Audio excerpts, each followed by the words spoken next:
Hello everyone, कैसे हैं बेटा आप सभी। लास्ट क्लास में हमने बात की थी कि जो हमारी केमिकल रिएक्शन होती है उसको हम कैसे बैलेंस करते हैं।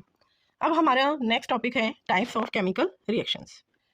अब जो भी केमिकल रिएक्शन हमारी होती हैं वो अलग अलग तरीके से हो सकती हैं, डिपेंड करता है कि जो रिएक्टेंट्स प्रोडक्ट बना रहे हैं वो कंबाइन करके बनाएंगे या वो ब्रेक डाउन करके बना रहे हैं। तो उनके बेसिस पर हमारे पास डिफरेंट डिफरेंट टाइप की रिएक्शंस होती हैं। लाइक फर्स्ट जो रिएक्शन है that is combination reaction. Name से ही पता चल रहा है कॉम्बिनेशन। कॉम्बिनेशन मीन्स कंबाइन करना, where more than one reactant that combines to form a single product. Like here, C plus O2 gives CO2 कि carbon and oxygen दो reactants हैं यहाँ, वो मिलकर एक प्रोडक्ट की फॉर्मेशन कर रहे हैं। So this is known as combination reaction. Next one is decomposition reaction. Decompose means break down होना, स्प्लिट हो जाना, where one reactant that will get split into two or more products. This reaction is known as decomposition reaction. अब decomposition reaction को हम different different type से कर सकते हैं, कंडीशंस हम डिफरेंट डिफरेंट दे सकते हैं। फर्स्ट कंडीशन है thermal. Thermal means we are doing the heating. तो थर्मल रिएक्शन के लिए हम क्या करते हैं, कैल्शियम कार्बोनेट है लाइक है, कैल्शियम कार्बोनेट को जब हम हीट करेंगे, हीट के लिए हमारा ये सिंबल होता है। लास्ट क्लास में मैंने बात की थी कि जब कोई भी कंडीशन जब हम अप्लाई करते हैं तो हम उस कंडीशन को एरो के ऊपर रिप्रेजेंट करते हैं। तो थर्मल में हीट कर रहे हैं तो हीट का साइन हम एरो से ऊपर देंगे। अब यहाँ क्या हो रहा है हमारा कि जो CaCO3 है लाइमस्टोन, इसको जब हम हीट करते हैं it will get break into two parts, CaO and CO2। CO is the quick lime, CO2 is carbon dioxide. Second condition है हमारी इलेक्ट्रोलिटिक। इलेक्ट्रोलिटिक में क्या करते हैं, हम इलेक्ट्रिसिटी सप्लाई करते हैं। वाटर को जब हम हीट करते हैं इलेक्ट्रिसिटी की प्रेजेंस में, इधर ये ब्रेक डाउन हो जाएगा H2 प्लस O2 के अंदर। तो एक से दो प्रोडक्ट बन रहे हैं एंड हम इलेक्ट्रिसिटी सप्लाई करके कर रहे हैं। So this type of reaction is known as electrolytic decomposition reaction. Next one is photolytic decomposition. Photolytic में हम क्या करते हैं, यहाँ सनलाइट की प्रेजेंस में रिएक्शन होती है। जैसे AgCl, AgCl को जब सनलाइट में रखा जाता है तो ये ऑटोमेटिकली अपने आप ब्रेक डाउन कर जाता है Ag प्लस Cl2। अब पता कैसे चलता है हमें कि ये रिएक्शन हो चुकी है, AgCl है उसका वाइट कलर होता है, जब इसको सनलाइट में रखा जाता है तो ये अपने आप ब्लैक ग्रेश कलर में कन्वर्ट होना शुरू हो जाता है।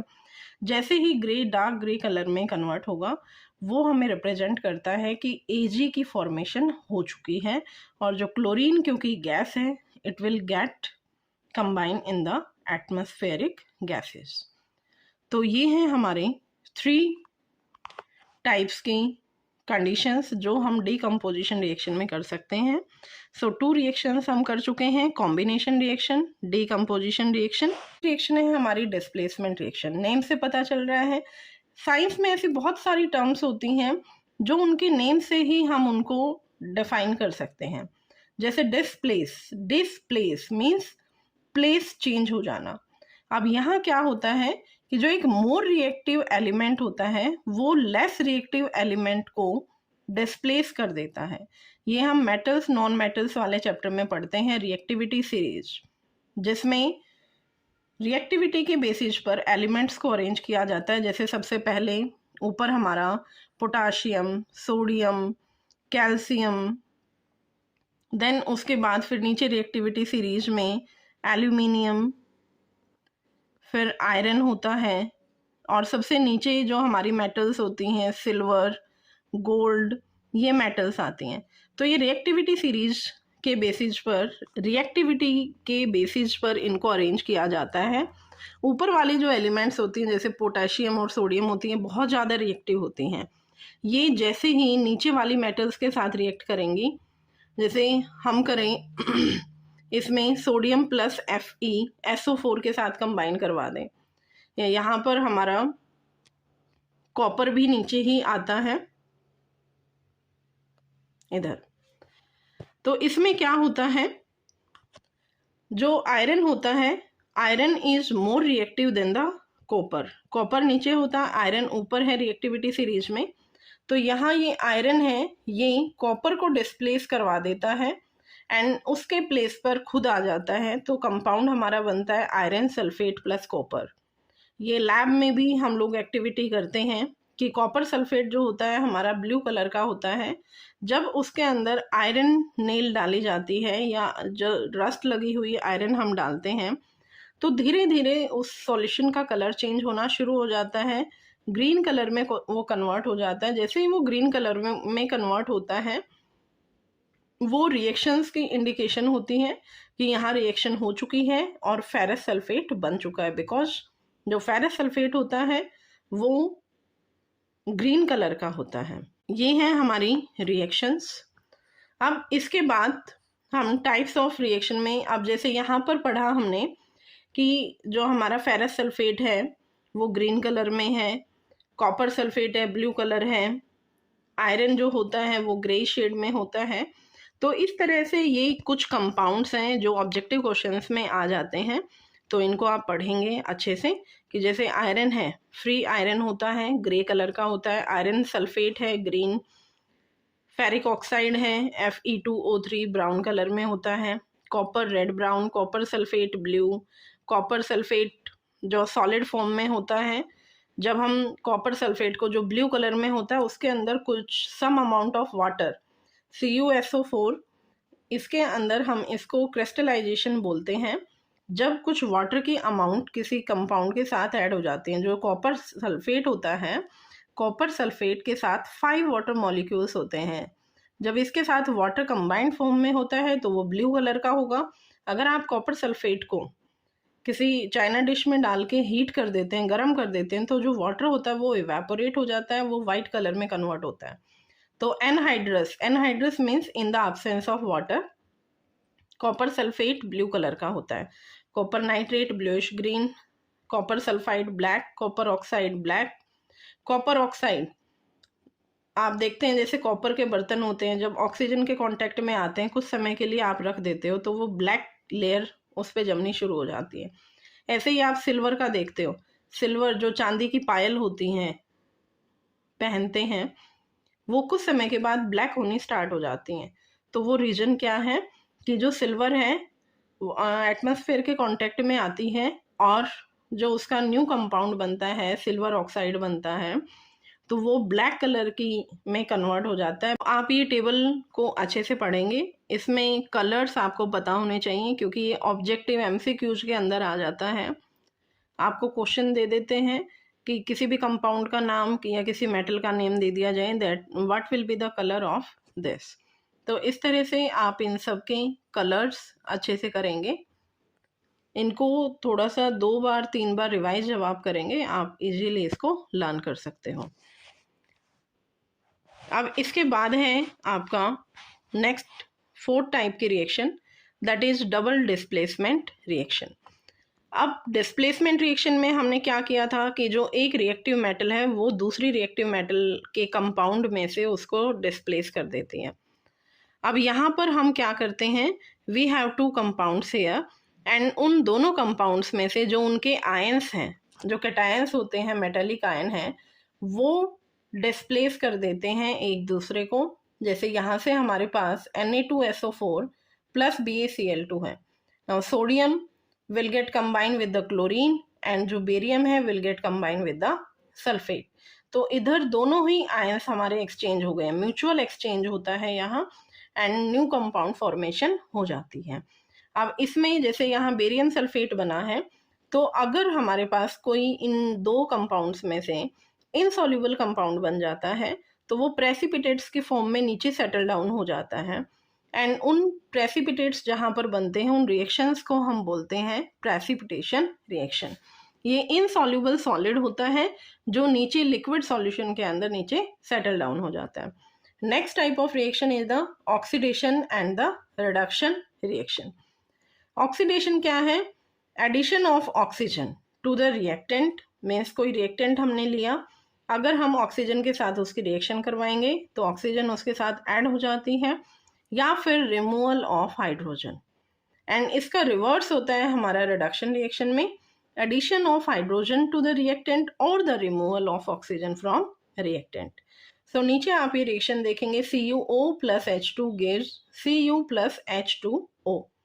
अब यहाँ क्या हो रहा है, CuO में से Cu में कन्वर्ट हो जाता है, मीन्स ऑक्सीजन का रिमूवल हुआ है, so this reaction is reduction. And H2 के अंदर क्या हुआ, H2O में कन्वर्ट हुआ, तो ऑक्सीजन का एडिशन हुआ, सो दिस इज ऑक्सीडेशन रिएक्शन।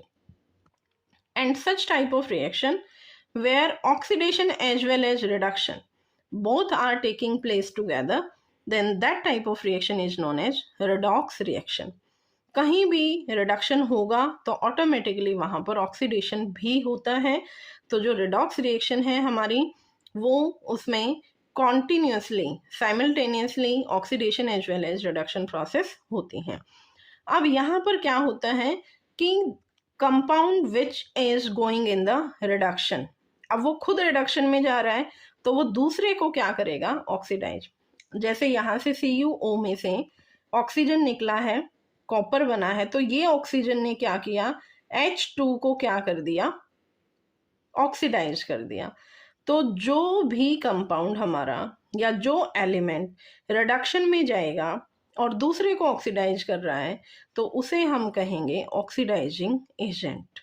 और जो खुद ऑक्सीडेशन में जा रहा है, क्योंकि खुद वो ऑक्सीजन ले रहा है तो दूसरे को ऑक्सीजन निकालनी पड़ेगी तभी वो ऑक्सीजन ले पाएगा, तो उस टाइप के रिएजेंट को हम बोलते हैं रिड्यूसिंग रिएजेंट। तो यहाँ पर रिवर्स होता है, जो एलिमेंट या जो कंपाउंड ऑक्सीडेशन में जाएगा वो रिड्यूसिंग एजेंट होता है और जो रिडक्शन में जाएगा वो ऑक्सीडाइजिंग एजेंट होता है। तो ये है हमारी इन रिएक्शंस के बारे में। इसके अलावा नेक्स्ट जो रिएक्शन हमारी यहाँ से आती है वो मैंने फर्स्ट क्लास में ही आपको बताई थी फ्लो चार्ट के साथ, exothermic and the endothermic reactions. Exothermic reaction में क्या होता है, exo means removal and endo means inside, means जिसमें हम रिएक्शन को करने के लिए एनर्जी अब्जॉर्ब करवाते हैं, एनर्जी प्रोवाइड करते हैं and then that reaction will take place, तो उस रिएक्शन को हम बोलते हैं एंडोथर्मिक रिएक्शन। हाँ, H2 है, H2 को जब हम इलेक्ट्रिसिटी की प्रेजेंस में रिएक्शन करवाते हैं तो H2 + O2 बनेगा। एंड कैल्शियम कार्बोनेट है, when we are doing the heating here, heat कर रहे हैं, it means we are providing the energy, electricity दे रहे हैं, एक्सटर्नल एनर्जी हम प्रोवाइड कर रहे हैं, तो इन रिएक्शंस को हम बोलते हैं एंडोथर्मिक रिएक्शंस। एंड नेक्स्ट है exothermic reaction. Exo means removal, where energy is released, कि रिएक्शन हो रही है तो एनर्जी वहाँ से रिलीज होगी। जैसे हम कोल को बर्न करते हैं, नेचुरल गैस होती है, उसको बर्न करते हैं ऑक्सीजन की प्रेजेंस में, तो वो हमें हीट प्रोवाइड करता है। तो these two types of reactions are known as exothermic and the endothermic reactions. अभी तक बेटा हमने जितने भी टाइप्स ऑफ रिएक्शंस किए हैं, अब उन रिएक्शंस में से अब यहाँ पर आप देखेंगे कि जो हमारी रिएक्शंस होती हैं, oxidation reaction and reduction reactions जो हमने पढ़ी, एडिशन ऑफ ऑक्सीजन, तो उनसे रिलेटेड कुछ डेली लाइफ के हमारे पास एग्जांपल्स हैं। जैसे यहाँ फर्स्ट एग्जांपल है हमारा कोरोजन। कोरोजन हम जनरली सुनते हैं कि जो हमारी आयरन ऑब्जेक्ट्स हैं उन पे जंग लगना शुरू हो जाता है, रस्टिंग ऑफ आयरन होता है, हम मेनली उसी को कोरोजन मान के चलते हैं, लेकिन एग्जैक्टली वो कोरोजन है, बट उसके अलावा और भी मेटल्स में और भी ऑब्जेक्ट्स में कोरोजन हो सकता है। कोरोजन क्या होता है कि जब मेटेलिक ऑब्जेक्ट मॉइस्चर, एयर या किसी एसिडिक कंपाउंड के कांटेक्ट में आता है तो वहाँ पर oxide layer, hydrated layers formation हो जाती है, मेटल पे एक लेयर बन जाती है एंड उससे जो मेटल का टेक्सचर है वो ख़राब होना शुरू हो जाता है and that type of process is known as corrosion. And जो मेटल कोरोजन से ख़राब हुई है that is known as corroded. तो यहाँ पर डिफरेंट एग्जाम्पल हैं, जैसे rusting of iron, black coating on silver, silver की हम ज्वेलरी पहनते हैं, रिंग्स पहनते हैं, पायल पहनते हैं, आफ्टर सम टाइम वो ब्लैक होनी स्टार्ट हो जाती है, तो वो क्यों हुई है, उसमें भी कोरोजन हुआ है। जब वो मॉइस्चर एयर के कांटेक्ट में आती है तो उस पर एक ऑक्सीडिक या हाइड्रेटेड ऑक्साइड लेयर बन जाती है जिसकी वजह से वो ब्लैक होती है। कॉपर के हमारे बर्तन होते हैं तो कॉपर में ग्रीन कलर की कोटिंग उस पर बन जाती है, तो वो भी क्या है, कोरोजन का ही टाइप है। अब कोरोजन को हम रोक सकते हैं, प्रिवेंट कर सकते हैं, वो कैसे, फर्स्ट प्रोसेस है गैल्वेनाइजेशन। गैल्वेनाइजेशन में क्या करते हैं, हम जिंक मेटल की दूसरी अनदर मेटल पे जो जल्दी कोरोड हो जाती है उस पे लेयर चढ़ा देते हैं। जैसे हम लोग देखते हैं सिल्वर की ज्वेलरी है उनके पास, तो वो गोल्ड की कोटिंग करवा लेते हैं उस पर। तो वो क्या होता है, हमारा इलेक्ट्रोप्लेटिंग प्रोसेस होती है, जिसमें हम जो मेटल हमारे पास है उस अनदर मेटल की कोटिंग उस पर करवाना, दैट इज इलेक्ट्रोप्लेटिंग। गैल्वेनाइजेशन में स्पेसिफिक हम जिंक की ही कोटिंग करते हैं। फिर हम आयरन ऑब्जेक्ट्स देखते हैं, जब हम लोहे की कोई चीज़ लेके आते हैं, विंडोज होती हैं, डोर्स होते हैं, तो लाते ही हम सबसे पहला काम क्या करते हैं, पेंट करते हैं उस पर। क्यों? क्योंकि पेंट क्या करता है, प्रिवेंट करता है ऑक्सीजन एंड जो हमारा एटमॉस्फेयर में मॉइस्चर है उसको कांटेक्ट में नहीं आने देता आयरन से, लेयर फॉर्मेशन की वजह से। तो इससे हमारा जो आयरन ऑब्जेक्ट्स हैं वो कोरोजन से बच जाते हैं। नेक्स्ट टाइप है रेंसिडिटी। रेंसिडिटी, जैसे हम खाना खाते हैं, किचन में जितनी भी चीज़ें हमारी बनती हैं सब में कहीं फैट होता है, कहीं हम ऑयल डाल के रखते हैं। समर सीजन में जब हम देखते हैं, विंटर में फिर भी थोड़ा सा बच जाती हैं चीज़ें। समर सीजन में अगर आप मॉर्निंग में कुछ बना के रख देते हो जो फैटी चीज़ है, फैट है जिनके अंदर या ऑयल है, थोड़ी देर के लिए आप उसको रखेंगे, उसके टेस्ट में चेंज आ जाता है, स्मेल आनी शुरू हो जाती है उसमें से। सुबह से शाम तक अगर आपने उसको बाहर रख दिया तो उसमें स्मेल आती है एंड टेस्ट भी बहुत गंदा हो जाता है, हम बीमार भी हो सकते हैं, इन्फेक्शन भी हो सकता है उससे हमें। तो वो क्यों हुआ है? It's because of the rancidity. Rancidity में क्या होता है कि जो फैट और ऑयल होते हैं उनका ऑक्सीडेशन हो जाता है, ऑक्सीजन उनके साथ कांटेक्ट में आती है, एंड जब उनका ऑक्सीडेशन हो जाएगा ऑयल का एंड फैट का, तो वो बैड स्मेल बन जाती है एंड उसका टेस्ट हमारा खराब हो जाता है। अब इसको हम प्रिवेंट भी कर सकते हैं, रोक सकते हैं रेंसिडिटी को। वो कैसे रोक सकते हैं? फर्स्ट है हमारा बाय एडिंग ऑक्सीडेंट्स। नेक्स्ट है ऑक्सीडेंट्स। क्या होते हैं? कुछ केमिकल्स होते हैं जिनको हम डाल सकते हैं, जो हमारे फैट या ऑयली ऑब्जेक्ट्स होते हैं, सेफ होते हैं हमारे लिए, बहुत ज़्यादा नुकसान नहीं करते हैं हमें, तो उनको डाल दिया जाता है। एंटी मीन्स क्या होता है? Anti means to stop, oxidants means जो ऑक्सीडेशन करने में हेल्प करते हैं, जो तो ऑक्सीडेशन को ही स्टॉप करने में हेल्प करते हैं, फैट एंड ऑयल को ऑक्सीजन के साथ ही कांटेक्ट में नहीं आने देते। फिर हम खाने को, अब किचन में हम देखते हैं बहुत सारी चीज़ें ऐसी होती हैं जो हम एयर टाइट कंटेनर्स के अंदर डाले रहते हैं। कुछ हमारे बिस्किट होते हैं, नमकीन्स होती हैं, उनको हम एयर टाइट कंटेनर में डाल के रखते हैं, कुछ समय तक उनका टेस्ट वैसे का वैसा बना रहता है, तो ऑक्सीजन से वो टच में नहीं आ पाते हैं, उसके कांटेक्ट में नहीं आ पाते, इसलिए वो बच जाते हैं।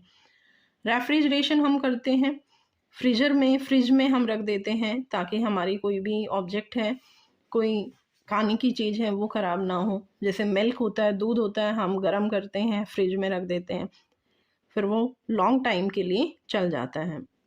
इसके बाद हम छोटे बच्चे जो होते हैं वो जैसे कुरकुरे लेके आते हैं, चिप्स लेके आते हैं, वहाँ पर जैसे ही उनको ओपन करते हैं एकदम से उसमें से हवा निकलती हुई महसूस होती है हमें। तो उसमें क्या डलता है? Nitrogen gas. वो नाइट्रोजन गैस भी एक तरह से ऑक्सीडेशन होने से बचाने का काम करता है। ऑक्सीजन के साथ वो चीज़ें हमारी कांटेक्ट में नहीं आती। कुछ टाइम के लिए आप किसी रैपर को ओपन करके रख दीजिए, चिप्स होते हैं, कुरकुरे होते हैं या कोई और चीज़ है, वो बिल्कुल सॉफ्ट हो जाते हैं एंड उसका टेस्ट भी चेंज हो जाता है, क्योंकि वो नाइट्रोजन गैस तो निकल जाती है जैसे ही हम ओपन करते हैं उसको, और उसके साथ ऑक्सीजन कंबाइन हो जाती है। तो ये 4 मेथड्स हैं हमारे जिससे हम रेंसिडिटी को स्टॉप कर सकते हैं। एंड ये 2 नीचे एंटी ऑक्सीडेंट्स हैं, BHA butylated hydroxy anisole and BHT butylated hydroxy toluene. ये आज तक कभी एग्ज़ाम में नहीं आया है, ना ही 10th क्लास तक कभी, मतलब सिलेबस में भी इंक्लूड नहीं है, बट कई बार हमें थोड़ी क्यूरियोसिटी होती है कि एंटीऑक्सीडेंट हम पढ़ रहे हैं, adding oxidants, antioxidants we are adding, तो वो कौन से एंटीऑक्सीडेंट हैं, इसीलिए मैंने यहाँ पर शेयर किया है आपको ये 2 एंटीऑक्सीडेंट्स। Thank you. एंड अगर आपको ये वीडियो अच्छी लगी है आपको लगता है कि ये हमारे लिए हेल्पफुल है तो आप इसको लाइक करें और अपने फ्रेंड्स के साथ ज़रूर शेयर करें ताकि आपके फ्रेंड्स को भी हेल्प मिले, उनको भी ये समझ आ जाए। तो ये था हमारा ये first chapter chemical reactions and the equation. Thank you, bye.